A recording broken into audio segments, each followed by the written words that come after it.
Hello student, हमारे channel GK now Hindi current affair में आपका स्वागत है। आज है 8 दिसंबर 2022।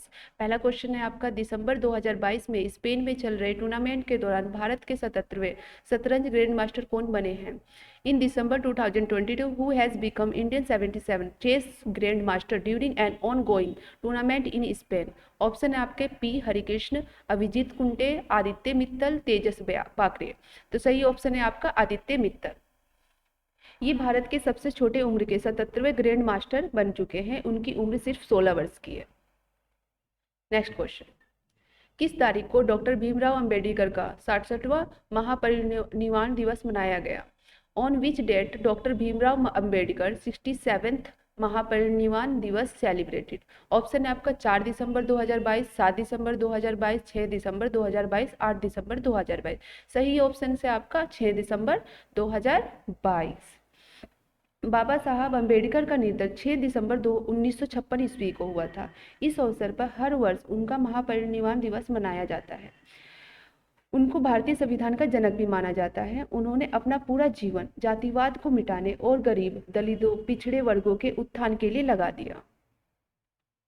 नेक्स्ट क्वेश्चन, भारत ने परवासन और गतिशीलता समझौती साझेदारी पर किस देश के साथ समझौते पर हस्ताक्षर किया है?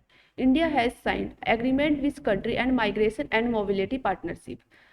ऑप्शन है आपका जर्मनी, जापान, अमेरिका, फ्रांस। सही ऑप्शन है आपका जर्मनी। जर्मनी की विदेश मंत्री अन्ना लेना बेयरबुक 2 दिवसीय यात्रा पर नई दिल्ली पहुंची। उन्होंने विदेश मंत्री जयशंकर जी से बातें की और समझौता किया। इस समझौते का मुख्य उद्देश्य ये है कि जर्मनी के लोग भारत में आकर शोध कर सकें, रिसर्च कर सकें, काम कर सकें। उसी तरीके से भारत के लोग जर्मनी में जाकर शोध कर सके, रिसर्च कर सके, काम कर सके, पढ़ाई कर सके। नेक्स्ट क्वेश्चन, 7 दिसंबर 2022 को भारतीय रिजर्व बैंक की मौद्रिक नीति समिति ने तरलता समायोजन सुविधा के तहत नीति रेपो दर को तत्काल प्रभाव से 35 आधार अंकों से बढ़ाकर डैश करने का निर्णय लिया।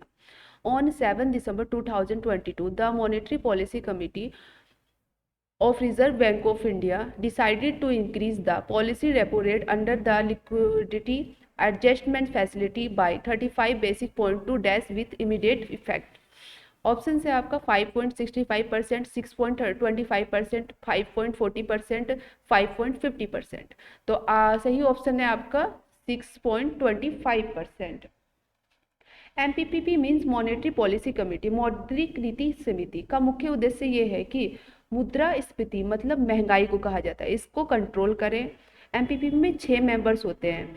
3 मेंबर्स तो RBI के द्वारा चुने जाते हैं और 3 सरकार चुनी जाती है। और इसका हेड कौन होता है? तो गवर्नर, RBI का गवर्नर होता है। MPPP में 6 मेंबर्स होते हैं और हर साल में 6 बार ही रेपो रेट जारी किया जाता है। मतलब 2 साल में अपनी रिपोर्ट 2 महीने में जारी करते हैं। MPP का मेन फोकस रेपो रेट पर होता है। अगर बात की जाए कि RBI का राष्ट्रीयकरण कब किया गया, तो 1 जनवरी 1949 ईस्वी को किया गया। RBI का निर्माण यंग हिंटर कमीशन के द्वारा 1 अप्रैल 1935 ईस्वी में किया गया। नेक्स्ट क्वेश्चन, किस दर पर RBI बैंकों को उनकी अल्पकालीन फंडिंग जरूरतों को पूरा करने के लिए पैसा उधार देता है? उसे कहा जाता है the rate at which the RBI lend money to bank to meet their short term funding needs, it's called bank दर, निर्धारित दर, रेपो दर या नॉन ऑफ दिस। सही ऑप्शन से आपका रेपो दर। रेपो दर ये होता है जिस दर पर RBI बैंकों को अल्पकालीन लोन देता है। अगर रेपो दर बढ़ रही है तो बैंकों के पास पैसे भी महंगे आएंगे, जिससे बैंक आगे भी लोन महंगा देगी। Thank you class.